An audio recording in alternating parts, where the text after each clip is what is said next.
In this video, we're going to talk about your superpower, your intuition.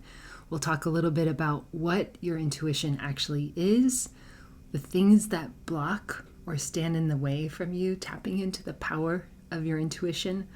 We'll talk about all the ways that you can use your intuition. It's certainly much more than a hunch or a gut feeling. And then how to tap into your intuition in a reliable and consistent way. I'll teach you the method that I've developed called the AART Method, AART, at the end of the video. So first off, your intuition is the language of your soul. So if I asked you, are you intuitive? You might say yes or no. Hopefully yes, everyone is an intuitive. Everyone is born intuitive. If I ask you, are you psychic? To this question, I get a lot more no's or I'm not sure or sometimes, but your psychic senses are very simply the same as your intuitive senses. I think, at least in my culture, a lot of times we associate our psychic abilities with seeing the future or precognition, but in fact, psychic is of the soul. Your intuitive capabilities are the same as your psychic capabilities. And we'll talk a little bit about the ways that you can use your intuition so you understand that it's much more than precognition or seeing the future. The way I like to think about our intuition is as if it's an internal GPS system. So if you think about your soul as an expansive, wise, eternal part of you, of course it's available to you at all moments. And your intuition is the quickest way to get guidance and information that's beyond the human. So if you're like me and you know that we are spiritual beings having a human experience, then our soul is here to guide us and be helpful through the voice of our intuition. So if you like this GPS metaphor, if you think about, putting a destination into your Apple Maps or Google Maps, and you know that although you don't know exactly the route that you're taking, that each step of the way there will be a little bit of guidance to turn here, to turn right, left, go straight. And I believe that our life in some ways is a similar kind of journey. Maybe there's not one predestined route that we take, but our soul is guiding us to people that we like to meet on our journey, places that we like to go, experiences that we'd like to have, and ways that we can share our gifts with the world. So in many ways, if we are aligned with our intuitive knowing, we can feel that sense of flow and alignment because we are connected with the voice and language of our soul. So yeah, it's kind of a big deal, right? I think I'll just share a little bit about my story with intuition. I feel like I've been connected to the voice, the still small voice within since childhood, but I really started to explore it about 10 to 12 years ago. I started working with coaching and started to meet people who brought me towards this journey of psychic mediumship. And what I found in working with psychics and mediums or psychic mediums is that psychic mediums use exercises and things like development circles and they're concrete ways to develop our psychic senses. And this has brought me on a journey that's helped me, one, learn how to trust my own intuition, learn how it speaks to me, and then number two, help others in decoding and learning about their intuition. I think what I found before then was that I couldn't trust it exactly, or I didn't know how it spoke to me, or sometimes it would need to be that I would need to be in a relaxed meditative state to get intuitive information. And while that's still good and fine, what I really want is with all of my major life decisions, with me planning and prioritizing my day, who I talk to, what I focus my energy on, what I eat, what I do with my body, I really want to be connected to that knowing all the time. So let me talk a little bit about the intuitive state. It is certainly, it can be a relaxed state. So maybe you've had that experience where it's like, I'm in a meditation, or I had this dream and then came the intuition.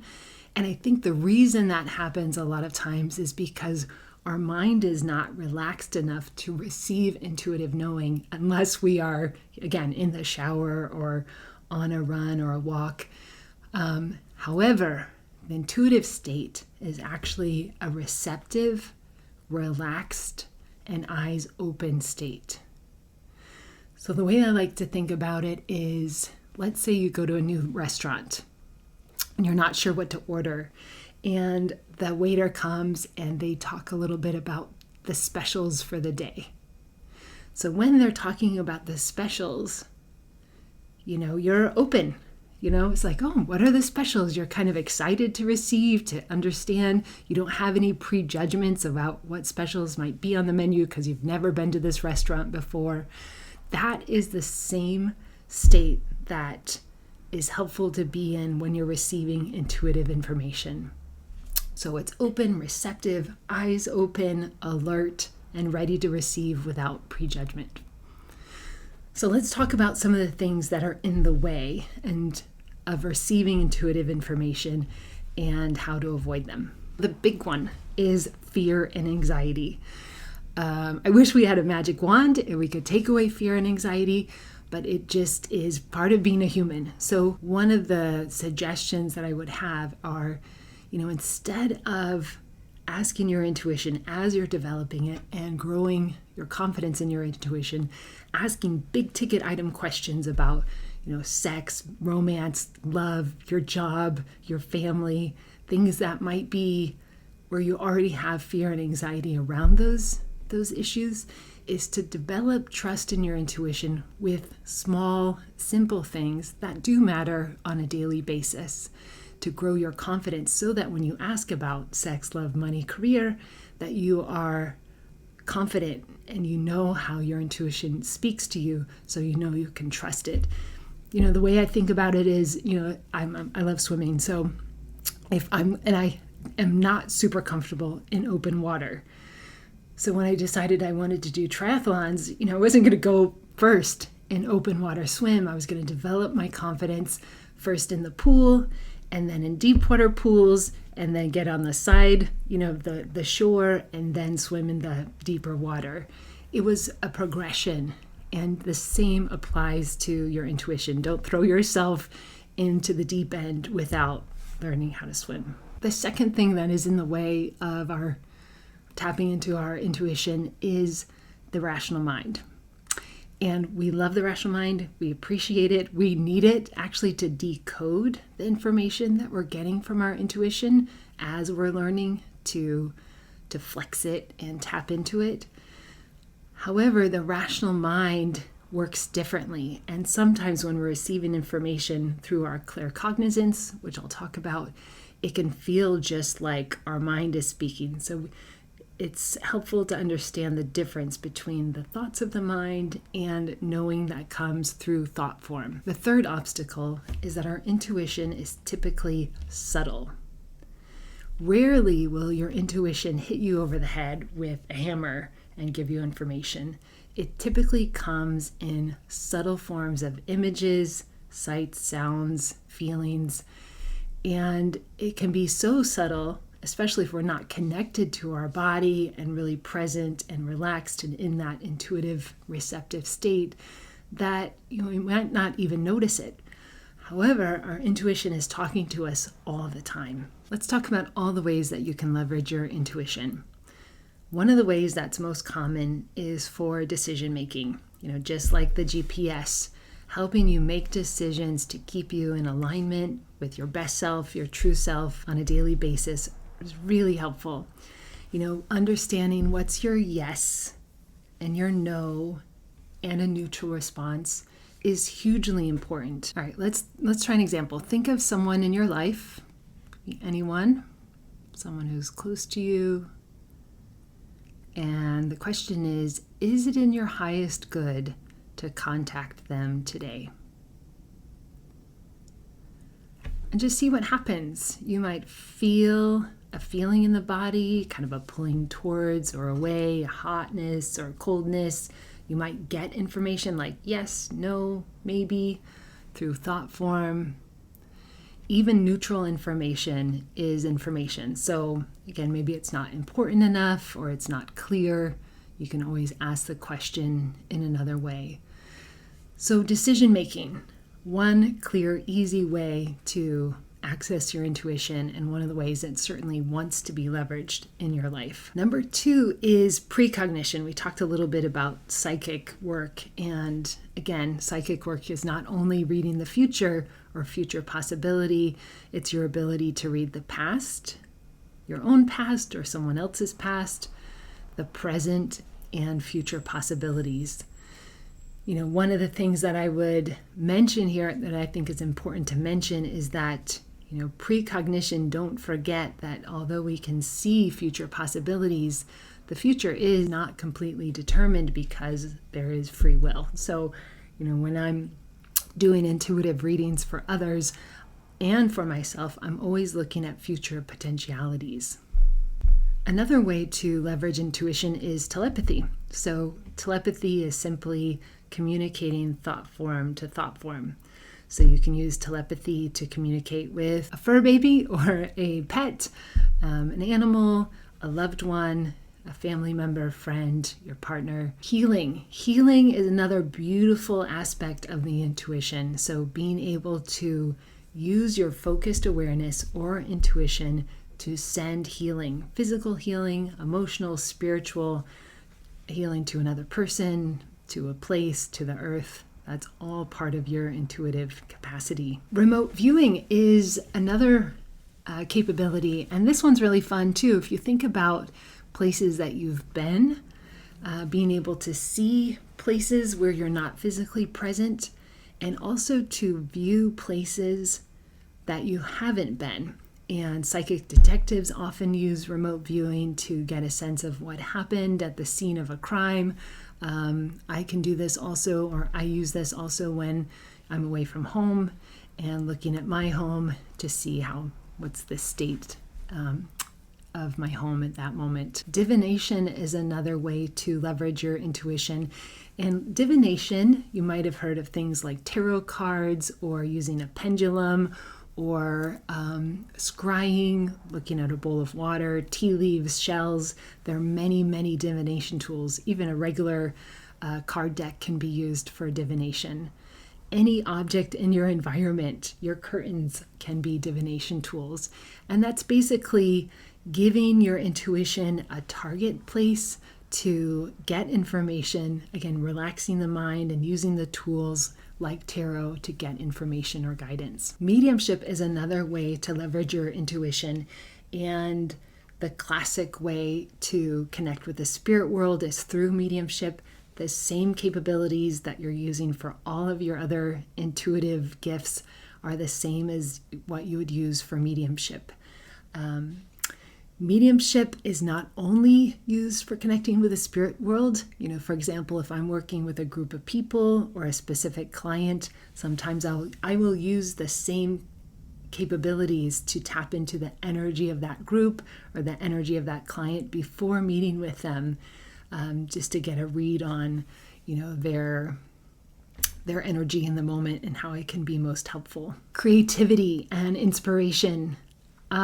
This is, I think, one of my favorite ways to use intuition is to get ideas. When I'm writing comedy, when I'm writing jokes, I find that sometimes the best jokes come to me, again, when I'm in a relaxed state, when I'm connected to my intuition. It's almost like I can channel through the punchline. And if you're a writer, if you are a singer, a performer of any type, or a creator of any type, including a chef, your creativity is really your soul wanting to come through and express part of its essence through any kind of form that you choose. In this way, also channeling, if you want to channel speaking, if you want to channel writing, art, beautiful music, you can channel through using your intuitive capacities. And lastly, and this is a big one, I think the most important thing The most important way to leverage your intuition is to connect with your truth. I think of, like the GPS, your internal compass is going to be talking to you through the voice of your intuition, through all these feelings, these images, this very subtle language. So the more you can tap into your truth by asking really good questions, which we'll talk about in a moment, and live your own blueprint for success, especially in a world now where we're constantly confronted with not only the rational mind, like what are the pros and cons, or this doesn't make rational, logical sense. Being able to connect with your own blueprint, your own way of being, your own truth, which in truth is being aligned with your soul. Connected to your human, but aligned with your soul, and getting guidance and staying in alignment with that truth is really the most powerful part of being connected to your intuitive knowing. All right, so how to do this in an easy, accessible, and reliable way. Having worked with many psychics over the years and people that I respect enormously, I've taken all of their different, sitting in the power meditations and the kinds of questions that intuitives ask, and how other intuitives and how I work to get intuitive information in a reliable way. So I've created this 4-step process. I'm going to share it with you step by step. Feel free to adapt it and make it, of course, yours. That's part of you using your intuition as well. What I'm going to do is break it down into 4 steps. I'm going to go through it very slowly. But of course, as you get comfortable with this and make this your own, it can take just moments to go through all 4 steps. So the acronym is AART, the ART Method. So AART, the first A is awareness. Now this is a 2-part awareness. Awareness of the human and awareness of the soul self. So let's break that down. Awareness of the human is really important because as you tap into your intuition, you are going to get those subtle signs, signals, the visions, sight, sound, smells, feelings. And you want to begin with knowing, where is your human in this moment?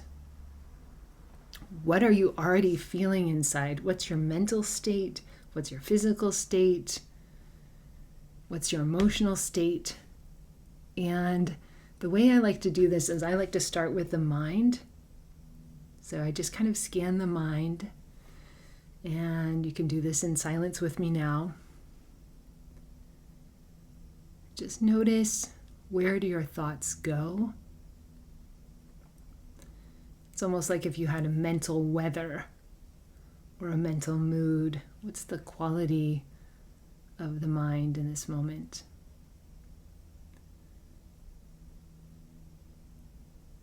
And here we're just witnessing, we're not judging the mind to say, oh, you're so anxious or stressed out or tired. Just noticing. And typically when I tune into the mind and notice the mind, it starts to relax a little bit just by getting a little bit of attention. And the next place I put my awareness is my heart. And I'm just checking in with my emotional state. And just noticing the emotions of the heart. How does the heart feel in this moment? Again, if there's an emotional mood or weather, I might assign a weather or mood. What's my general feeling in this moment? And you might find that you're carrying many different emotions, and that's totally fine. You can carry joy and lightness as well as heartbreak and sadness all at the same time.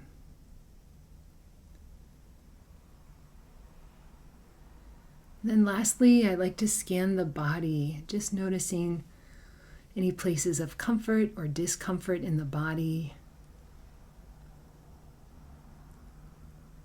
And And feel free to pause the video if you'd like to spend a moment just scanning from top to bottom, from head to toe, any feelings in the body. Again, not only looking for pain or tightness or stress, but also looking for places of relaxation and comfort and wellness. And again, the reason we want to connect with the mental body, emotional body, the physical body, as we start to do an intuitive work, is to really know what is ours. What is the current state? Is as you start to get little changes, maybe even like a feeling, a goosebump down your leg, you'll want to know, okay, that wasn't there before, or that thought pattern wasn't coming through before. Okay, the next state is really fun. The next part of awareness is awareness of the soul self. So now that we're tapped in and connected to the human self, we also don't want to forget, or we want to remember, that we are a spiritual being having a human experience. We are a soul being, and we want to connect with our soul self, the most expansive and eternal part of ourself. And the way that I do this is I imagine there's a light at the center of my being. So sometimes I feel it right here in my heart center, and sometimes it's more in my belly. And then I can imagine it like a candle or a sparkler or a light bulb. And I just take a moment and I imagine that there are many colors connected with my light. Sometimes they change and sometimes it's similar. And I allow that light to expand and radiate. And if you try this with me now, just imagine that it's radiating through every cell of your being. And that light of your soul is filling every cell of your human. And then I let it extend and radiate outward in every direction. You might imagine it extending throughout your room or your space, just filling your space with the light of your soul. And then have fun with it. Just let it go as far and as wide as it wants to go. Beautiful. You know, psychics call this exercise sitting in the power. This is a really great exercise, just again as a remembering that you are a soul being. If you want to stay in this state as long as possible, it really is medicine for the human. The next A, so after A, awareness, the next A is A for ask, and ask a question. And the reason being is that the intuition, of course, it's here to guide us every step of the way. And asking direct questions helps not only the human decipher, but it helps the intuition give us clear guidance. So ask a question. So for example, think about an issue that you're having in your life. Maybe not, on the 1 to 10 scale, 10 being super critical, triggering issue, and 1 doesn't matter very much at all. Something more midway. Maybe there's something that's challenging you in your life. And then you can ask a question like, what's a higher perspective on this issue? Or what's important to know about this issue? What's helpful to release about this issue? Again, yes, no questions are fine. I typically avoid should questions. I'll make a separate video about great questions to ask your intuition, but something really open at this stage is helpful. So what's important to know about this issue? So A is simply ask. You can ask this out loud. You can type it out. You can write it in your journal. I do recommend that you have an intuition journal and keep notes. So if it's helpful to ask the question in writing, you can also respond in writing. So step 2 is simply to ask. The third step is R, receive. And just like we talked about with the waiter giving you the specials, you're in this state of alert anticipation with no prejudgment. Sometimes I'll even open my hands like this to remember to simply allow and receive information to come without effort, without trying, without prejudgment. So just a note on the clairs, again, this is a place where we could spend a lot of time, but the clairs are simply your clairvoyance is your ability to see clearly. And seeing clearly could be through the physical eyes or through your mind's eye. But in the receiving part, you might get information through direct knowing, thought form, or claircognizance. You might hear, clairaudience. You might see something in your mind's eye or be pulled to something in your environment. I like to do this in the grocery store when I'm picking apples or something. Just see where my eye is pulled and then pick that apple. Or, if you're not sure how your clairvoyance works, or you might want to try just putting your hand out and imagine there's a green apple in your hand. And that's typically the kind of vision, or if you close your eyes, you can still envision your hand and now change it to a red apple. And now imagine a vase of red tulips in front of you. Again, this is all your clairvoyance. It's typically it's almost like a flash of the mind. All of your senses will be activated when you're receiving. Every feeling in your body, clairsentience. It might be a small feeling of yes, or moving forward, or coldness, moving backwards, goosebumps. Every sensation in your body that receives is also intuitive information. The T part of AART is to track. And especially if you're new to developing confidence in your intuition, I really want you to track and verify the hits that you get. This is not about being right or wrong, but it's really about playing with your intuition and noticing where you got hits. And I typically circle those in my intuition journal. So let's say, there's a New York Times puzzle I like playing. It's called Letters Boxed. And typically each day you can guess how many, you have to guess a certain number of words maximum. It's like 4 to 6, depending on the difficulty. And I might, while I'm opening up the app, I might sometimes just receive 5. And then I check, is that correct or not correct? Or I'll ask how many letters maximum in Letters Boxed today and get the answer. And I'm just noticing, when am I getting it, quote unquote, right? When is it a hit? And then how do I get that information? Did I see the number? Did I feel it? Did I just know it?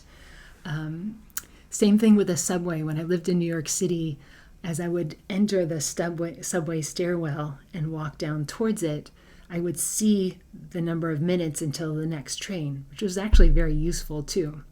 So these little intuition games that you can play on a daily basis, things like imagining a city that you feel connected with, but you're not in. Let's say New York, again, a place where I lived for 3 years. I might imagine now, although I'm not there and haven't spoken to anyone in New York today, what is the weather in New York now? And again, I might get a feeling, I might see a number connected with the temperature or a picture like what I would see in the weather app. And this is where I would track it and verify. So verify means that you're not only getting intuitive information, but you're also verifying when was that a hit and when was that a miss, and perhaps what was happening at that moment. So was I relaxed? Did I get information through sight, through knowing? Did I smell something? And the reason I like to track also how it came through is because it's going to give you a sense of what are your dominant or primary clairs. Again, all the clairs are not so important as, I saw it, or I felt it, I saw the number 4, because you're going to realize that you probably have 1 or 2 that are primary, or I felt like the humidity of New York City. Those will give you a sense of what are your intuitive gifts. It doesn't mean that they can't change over time, because you might find, one of your primary is claircognizance or clear knowing, and eventually that could change as well. So it's just to track and verify how that information comes to you. All right, I really hope this was useful to you. I look forward to all your questions. Please leave your comments and comments on other videos that you'd like me to do, or any questions or experiences that you can share about working with your intuition in the comments. Thanks so much for watching, and see you soon.